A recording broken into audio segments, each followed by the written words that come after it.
Hi everyone, welcome back to my channel. ஈஸியாக இடியப்பம் செய்கிறதுக்கு தேவையான முக்கியமான ஒரு சில டிப்ஸ் அண்ட் ட்ரிக்ஸ் இந்த வீடியோவில் ஷேர் பண்ணியிருக்கேன். ஸோ வீடியோவை ஸ்கிப் பண்ணாமல் பாருங்கள், ரொம்பவே யூஸ்ஃபுல்லாகவும் இன்ட்ரெஸ்டிங்காகவும் இருக்கும். வீடியோக்கு போகிறதுக்கு முன்னாடி சேனலை மறக்காமல் சப்ஸ்கிரைப் பண்ணிக்கோங்க. கூடவே இருக்கிற பெல் ஐக்கனையும் கிளிக் பண்ணுங்கள். அப்போ தான் நான் போடுற வீடியோஸ் உங்களுக்கு நோட்டிஃபிகேஷனாக வரும், நீங்களும் மிஸ் பண்ணாமல் பார்க்கலாம். எந்த கப்பில் இடியாப்ப மாவு எடுக்க போகிறோமோ அதே கப்பில் ஒரு அரை கப் அளவுக்கு தேங்காய் எடுத்து மிக்ஸி ஜாரில் போட்டு கொஞ்சமாக தண்ணி விட்டு நல்லா அரைச்சி திக்கான தேங்காய் பால் எடுத்துக்கலாம்.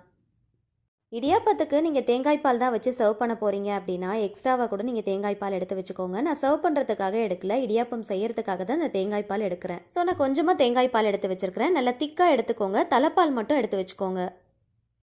ஹெவி பாட்டம் பேனாக பார்த்து எடுத்துக்கோங்க. ப்ரெஷர் குக்கராக சூஸ் பண்ணிக்கோங்க, ரொம்ப ஈஸியாக இருக்கும். இடியாப்ப மாவை நம்ம வேக வச்சு எடுக்க போகிறோம். ஸோ அடியில் ஒட்டாமல் பிடிக்காமல் இருக்கிறதுக்கு ரொம்ப வசதியாக இருக்கும். 2 கப் இடியாப்ப மாவு, 1 டீஸ்பூன் அளவுக்கு சுகர், ஒரு 1/2 டீஸ்பூன் அளவுக்கு சால்ட் ஆட் பண்ணிட்டு ஃபஸ்ட்டு மாவை நல்லா வறுத்து விட்டுக்கலாம். இடியாப்பம் மாவை வறுத்துட்டு செய்யும் போது இடியாப்பம் நல்லா சாஃப்டாக இருக்கும். இடியாப்பம் பிழியும் போது அதுவாக உதிர்ந்து விழும் பார்த்தீங்களா, அந்த மாதிரி இல்லாமல் நம்ம உதிர்த்து விட்டால் தான் அது உதிர்ந்து விழும். ஸோ அந்த மாதிரி இருக்கிறதுக்கு இடியாப்பம் மாவை லைட்டாக வறுத்துட்டு செஞ்சுக்கோங்க. இப்போ எடுத்து வச்சிருக்கிற தேங்காய் பாலை இது கூட சேர்த்துக்கலாம். நான் நல்ல திக்கான தலைப்பால் மட்டும்தான் எடுத்து வச்சுருந்தேன். கரெக்டாக 1 கப் அளவுக்கு எடுத்து வச்சுருந்தேன். அந்த பாலை இது கூட சேர்த்துக்கலாம். 2 கப் இடியாப்ப மாவுக்கு நம்ம 3 கப் அளவுக்கு தண்ணி சேர்க்கணும். அதில் 1 கப் அளவுக்கு தேங்காய் பாலும் 2 கப் அளவுக்கு தண்ணியும் சேர்க்க போகிறோம். உங்களுக்கு தேவைப்பட்டுச்சு அப்படின்னா நீங்கள் 2 கப் தேங்காய் பால் 1 கப் தண்ணி சேர்த்துக்கலாம். அப்படி இல்லைன்னா 3 கப்புமே நீங்கள் தேங்காய் பால் கூட சேர்த்துக்கலாம். ஃபஸ்ட்டு 1 கப் அளவுக்கு தேங்காய் பாலும் 1 கப் அளவுக்கு தண்ணியும் சேர்த்துட்டு ஃபஸ்ட்டு நல்லா மிக்ஸ் பண்ணிவிடுங்க. மிக்ஸ் பண்ணதுக்கு அப்புறமா கடைசியாக 1 கப் அளவுக்கு தண்ணி சேர்த்துட்டு அதுக்கப்புறமா நல்லா மிக்ஸ் பண்ணிவிட்டு ஸ்டவ் ஆன் பண்ணலாம். இடியாப்ப மாவை வறுத்ததுமே ஸ்டவ் ஆஃப் பண்ணிவிடுங்க. ஆஃப் பண்ணதுக்கு அப்புறமா 1 கப் அளவுக்கு தேங்காய் பால் 1 கப் அளவுக்கு தண்ணி சேர்த்து மிக்ஸ் பண்ணிவிட்டு அதுக்கப்புறம் மறுபடியும் 1 கப் அளவுக்கு தண்ணி சேர்த்து நல்லா மிக்ஸ் பண்ணிவிட்டு அதுக்கப்புறமா ஸ்டவ் ஆன் பண்ணுங்கள். இப்போ 1 டேபிள் ஸ்பூன் அளவுக்கு தேங்காய் எண்ணெய் சேர்த்துக்கலாம். தேங்காய் எண்ணெய்க்கு பதிலாக நீங்கள் நெய் கூட சேர்த்துக்கலாம். தேங்காய் பால் சேர்க்கறதுனால இடியாப்பம் நல்ல டேஸ்ட்டாக இருக்கும். நல்ல வெள்ளையாக நல்ல பூ மாதிரி இருக்கும். தேங்காய் எண்ணெய் சேர்க்கறதுனால இடியாப்பம் பிழியறதுக்கு ரொம்ப ஈஸியாக இருக்கும். மாவு நல்ல சாஃப்டாக இருக்கும். மாவு நல்ல சாஃப்டாக இருந்தாலே இடியாப்பமும் நல்ல சாஃப்டாக தான் இருக்கும். ஸோ சோடா உப்புலாம் சேர்க்காம ரொம்ப ஈஸியாக பிழியறதுக்கும் நல்ல வெள்ளையாக பூ மாதிரி இடியாப்பம் செய்யறதுக்கும் இந்த டிப்ஸ் எல்லாமே உங்களுக்கு ரொம்பவே யூஸ்ஃபுல்லாக இருக்கும். ஸோ இந்த பொருள் எல்லாத்தையுமே நீங்கள் மிஸ் பண்ணாமல் சேர்த்துக்கோங்க. தண்ணி தேங்காய் பால்லாம் சேர்த்ததும் ஸ்டவ் ஆன் பண்ணி ஃபுல் சிம் ஃப்ளேமில் வச்சு கைவிடாமல் மிக்ஸ் பண்ணிங்க அப்படின்னா இந்த மாதிரி கொஞ்சம் கொஞ்சமாக கட்டிப்பட ஆரம்பிக்கும். நல்ல ஓரளவுக்கு கட்டியானதும் ஸ்டவ் ஆஃப் பண்ணிடலாம். ஒரு 5 நிமிஷத்துக்குள்ளேயே மாவெல்லாம் சுருண்டு வந்துடும். ஸ்டவ் ஆஃப் பண்ணிவிட்டு வேறு ஒரு பாத்திரத்துக்கு நம்ம மாற்றிடலாம். ரொம்ப நேரம் வேக விட்டுட்டோம் அப்படின்னா ரொம்ப கட்டியான மாதிரி ஆகிடும். பிழியறதுக்கு ரொம்ப கஷ்டமாக இருக்கும். நம்ம சேர்க்குற தேங்காய் பால் தண்ணி எல்லாமே ரொம்ப ட்ரை ஆகிற அளவுக்கு மாவை வேக வைக்க தேவையில்லை. ஓரளவுக்கு நல்லா சாஃப்டாக இருக்கிற அளவுக்கு வேக வச்சு எடுத்துக்கோங்க. மூடி போட்டு ஒரு 10லேருந்து 15 நிமிஷத்துக்கு ரெஸ்ட் கொடுத்துடலாம். உள்ளே இருக்கிற அந்த ஹீட்லேயே மாவு நல்லா வெந்து வந்துடும். இப்போ கை வச்சு லைட்டாக மிக்ஸ் பண்ணி விட்டாலே போதும். மாவு எல்லாமே நல்லா ஒன்று சேர திரண்டு வந்துடும். இப்போ பிசையும் போது ரொம்ப ஈஸியாக இருக்கும். கொஞ்சமாக தேங்காய் எண்ணெயை கையில் அப்ளை பண்ணிக்கோங்க. தேங்காய் எண்ணெய்க்கு பதிலாக நீங்கள் நெய் கூட சேர்த்துக்கலாம்.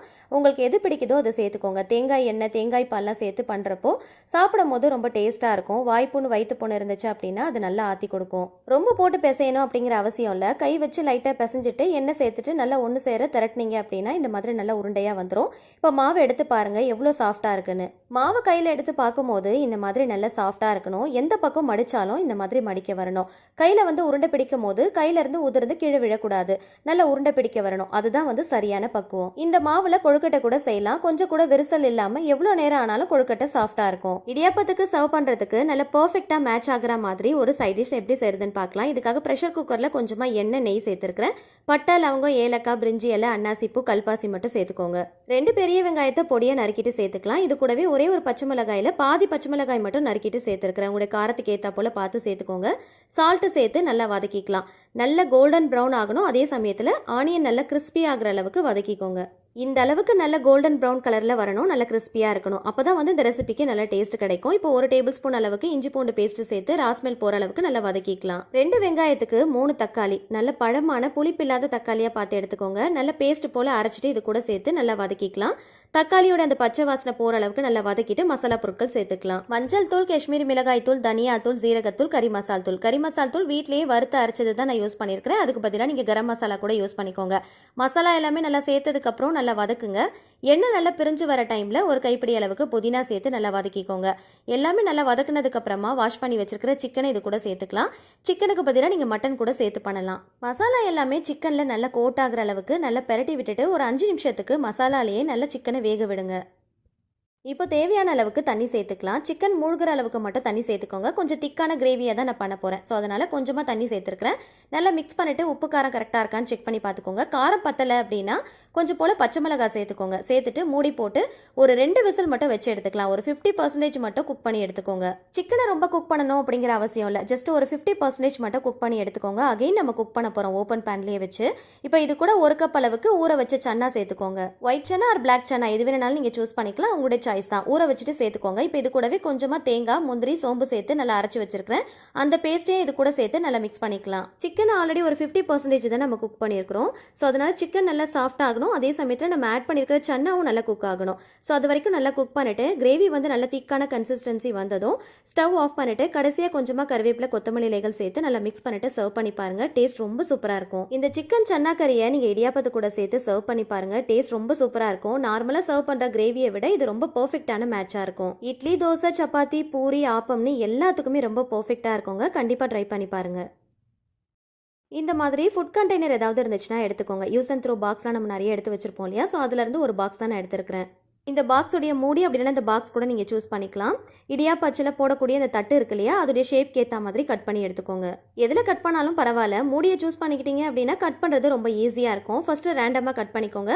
அதுக்கப்புறம் கரெக்டாக அந்த ஷேப்க்கு ஏற்ற மாதிரி சிசர் யூஸ் பண்ணி கட் பண்ணிக்கோங்க. கரெக்டாக அந்த தட்டுடைய சைஸ்க்கு ஏற்ற மாதிரி நல்லா பர்ஃபெக்டாக கரெக்டாக கட் பண்ணிங்க அப்படின்னா கரெக்டாக அந்த ரவுண்டு ஷேப்க்கு வரும். ஸோ ரொம்ப கூடவும் இல்லாமல் குறையவும் இல்லாமல் கரெக்டாக கட் பண்ணி எடுத்துக்கோங்க.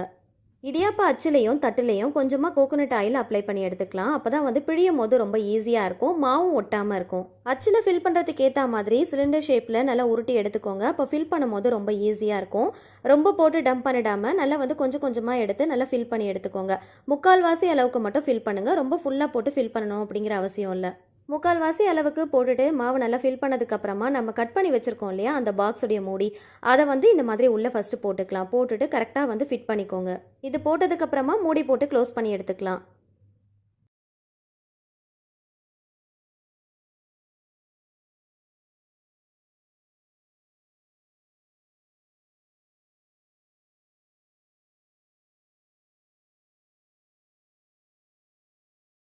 இடியாப்ப தட்டில் நான் பிழிய போகிறேன். இந்த மாதிரி இடியாப்ப தட்டு இல்லை அப்படின்னா இட்லி பிளேட் கூட நீங்கள் யூஸ் பண்ணிக்கலாம்.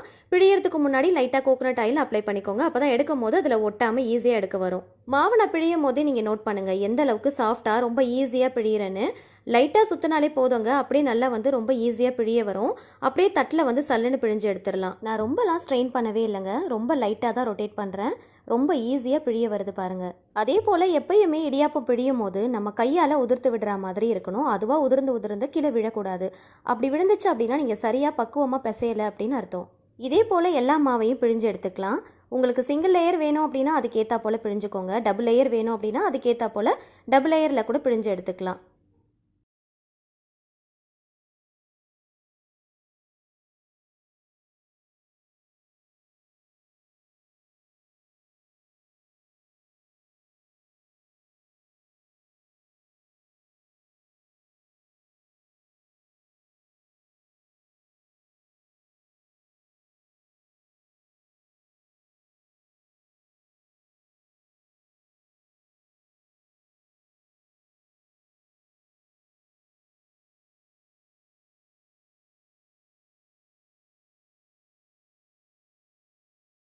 போட்ட மாவு ஃபுல்லாகவே நம்ம பிழிஞ்சு எடுத்துட்டோம். இப்போ அச்சை ஓப்பன் பண்ணி பார்க்கலாம்.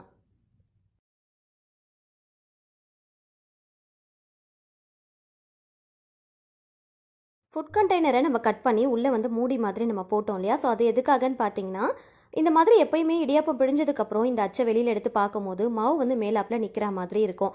ஸோ அந்த மாதிரி நிற்காமல் மாவு வேஸ்ட் பண்ணாமல் பிழியறதுக்கு இது ரொம்பவே ஹெல்ப் பண்ணும். அது மட்டும் இல்லைங்க, நல்லா வந்து மாவு வந்து ப்ரெஸ் பண்ணி கொண்டு போகும். ரொம்ப ஈஸியாக கஷ்டப்படாமல் பிழிஞ்சு எடுத்துடலாம். எப்பயுமே இடியாப்பம் பிழியும் போது கடைசி மாவு கொஞ்சமாக வேஸ்ட் ஆகும் இல்லையா? ஸோ அதை நம்ம அப்படியே தான் தூக்கி போடுவோம். ஸோ அந்த மாதிரி மாவு கொஞ்சம் கூட வேஸ்ட் பண்ணாமல் பிழியறதுக்கு இது ரொம்ப ஹெல்ப் பண்ணும். அது மட்டும் இல்லாமல் ரொம்ப ஈஸியாக ப்ரெஸ் பண்ணுறதுக்கு இது ரொம்பவே ஹெல்ப் பண்ணும். ஸோ இப்போ பாருங்கள், கொஞ்சம் கூட மாவு வேஸ்ட் பண்ணவே இல்லை. கொஞ்சம் கூட மாவு வேஸ்ட் பண்ணாமல் பிழிஞ்சு எடுத்துருக்குறோம். அந்த மூடியில் மட்டும்தான் லைட்டாக அந்த மாவு வந்து ஒட்டியிருக்கும். மற்றபடி ரொம்ப அதிகமாகலாம் மாவு வேஸ்ட் ஆகாது. கடைசி வரைக்கும் மாவை கொஞ்சம் கூட வேஸ்ட் பண்ணாமல் பிழியறதுக்கு இது ரொம்பவே ஹெல்ப் பண்ணும். எல்லா தட்டிலையுமே இடியாப்பத்தை பிழிஞ்சு எடுத்தாச்சு. ஸ்டாண்டில் வந்து ஃபிக்ஸ் பண்ணிக்கலாம். மாவை நல்லா வறுத்துட்டு வேக வச்சுட்டு தான் இடியாப்பத்தை பிழிஞ்சிருக்கிறோம். அதனால் ரொம்ப நேரம் வேக வைக்கணும் அப்படிங்கிற அவசியம் இல்லை. ஒரு 3 நிமிஷத்துலேருந்து 5 நிமிஷம் வரைக்கும் வேக வச்சா போதும். இடியாப்ப ஸ்டாண்டை உள்ளே வைக்கிறதுக்கு ஏற்றா போல் நல்லா அகலமாக ஹைட்டாக இருக்கிற மாதிரி பாத்திரத்தில் கொஞ்சமாக தண்ணி ஊற்றிக்கோங்க. நல்லா கொதிச்சு வரும்போது ஸ்டாண்டை உள்ளே வச்சுட்டு மூடி போட்டுடலாம்.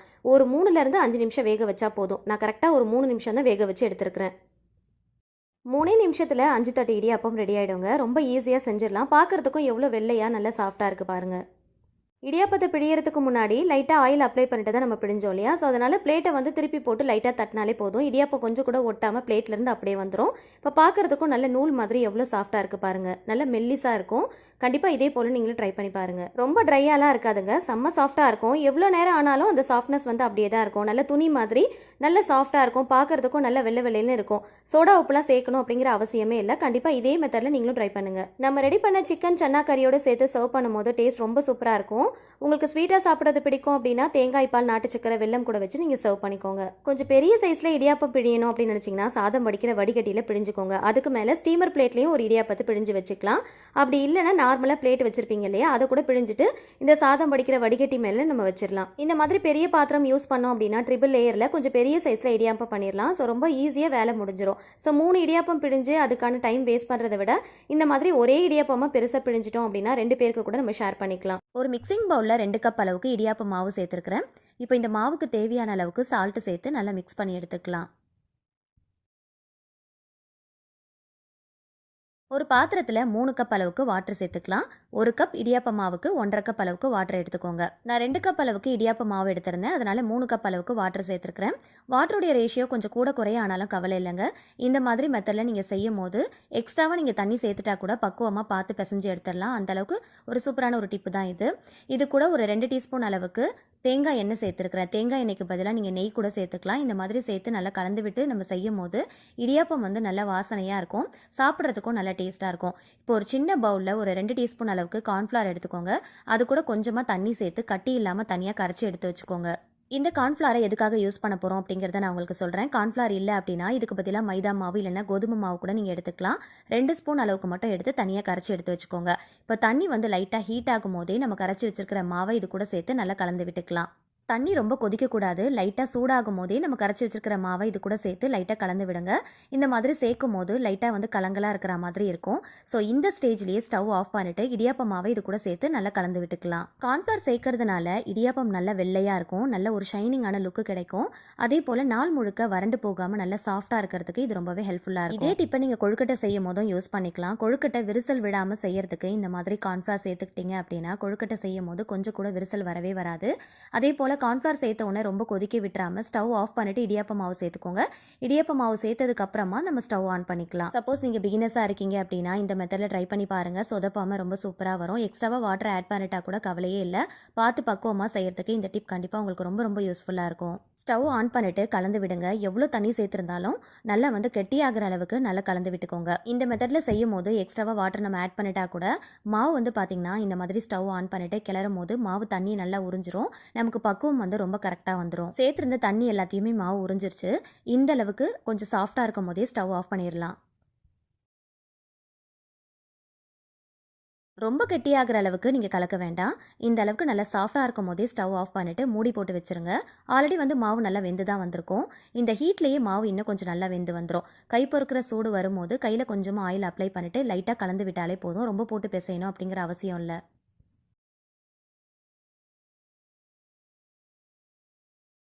இந்த பவுலில் இருக்கிற எல்லா மாவையும் ஒன்றா சேர்த்து லைட்டாக வந்து மிக்ஸ் பண்ணி விட்டுட்டு எடுத்துக்கோங்க. கொஞ்சம் சாஃப்டாக தான் நம்ம பிசைஞ்சு எடுத்துருக்கோம் இல்லையா, ஸோ அதனால் கொஞ்சமாக கையில் ஆயில் அப்ளை பண்ணிவிட்டு மிக்ஸ் பண்ணிங்க அப்படின்னா கையில் ஒட்டாமல் வரும். இப்போ எடுத்து பார்க்கும்போது எவ்வளோ சாஃப்டாக இருக்குன்னு பாருங்கள். ஸோ இந்த மாதிரி நல்லா உருட்டை வரணும். இந்த மாதிரி பக்குவமாக நீங்கள் பார்த்து மிக்ஸ் பண்ணி எடுத்துக்கோங்க. இந்த மாதிரி சாஃப்டாக இருந்தாலே நமக்கு மாவு வந்து பிழியறதுக்கு ரொம்ப ஈஸியாக இருக்கும். இப்போது இடியாப்பம் பிழியறதுக்கு இந்த மாதிரி அலுமினியம் ஃபாயில் பாக்ஸ் தான் நான் எடுத்துருக்கிறேன். கொஞ்சம் திக்காக இருக்கிற மாதிரி பாக்ஸாக பார்த்து எடுத்துக்கோங்க. இந்த ஃபாயில் பாக்ஸுக்குள்ளே இடியாப்ப அச்சை வச்சுட்டு அதில் ரவுண்டு ஷேப்புக்கு ஏற்ற மாதிரி ஒரு பென்னோ பென்சிலோ யூஸ் பண்ணிவிட்டு அந்த கார்னரை மட்டும் லைட்டாக வந்து ரவுண்ட் பண்ணி எடுத்துக்கலாம்.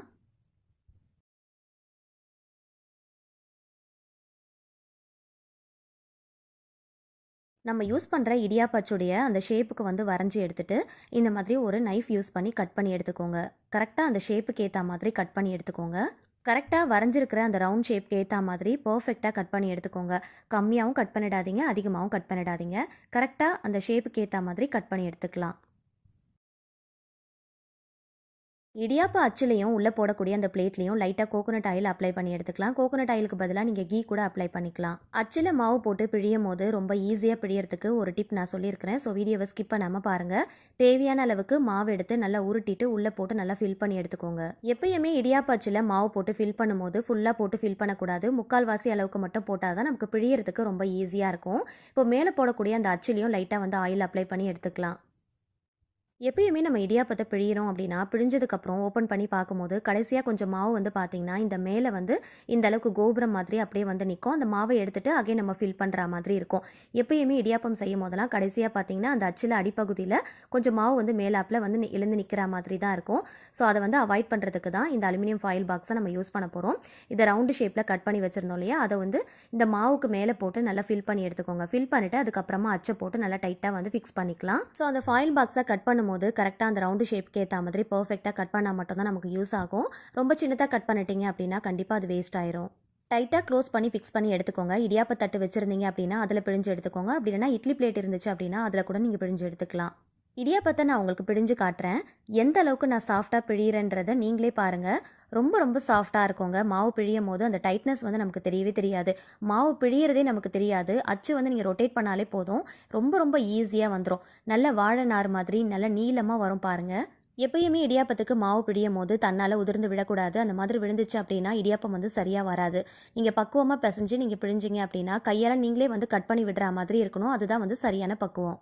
இந்த மாதிரி ரொட்டேட் பண்ணுறது இல்லை, நீங்கள் மர அச்சு தான் யூஸ் பண்ணி பண்ணுறீங்க அப்படின்னா கண்டிப்பாக இந்த டிப் எல்லாமே உங்களுக்கு ரொம்ப ரொம்ப யூஸ்ஃபுல்லாக இருக்கும். மர அச்சு யூஸ் பண்ணும்போது ரொம்ப கஷ்டப்பட்டு டைட்டாக பிழிகிறீங்க அப்படின்னா இந்த டிப்பெல்லாம் ஃபாலோ பண்ணி நீங்கள் செஞ்சு பாருங்கள். பிழியறதே தெரியாது, ரொம்ப சாஃப்டாக பிழிஞ்சு எடுத்துடலாம். வயசானவங்களாக இருக்கீங்க அப்படின்னா கஷ்டப்பட்டு இடியாப்பத்தை பிழியாமல் ரொம்ப ஈஸியாக பிழியறதுக்கு இந்த டிப்லாம் கண்டிப்பாக உங்களுக்கு ரொம்பவே யூஸ்ஃபுல்லாக இருக்கும்.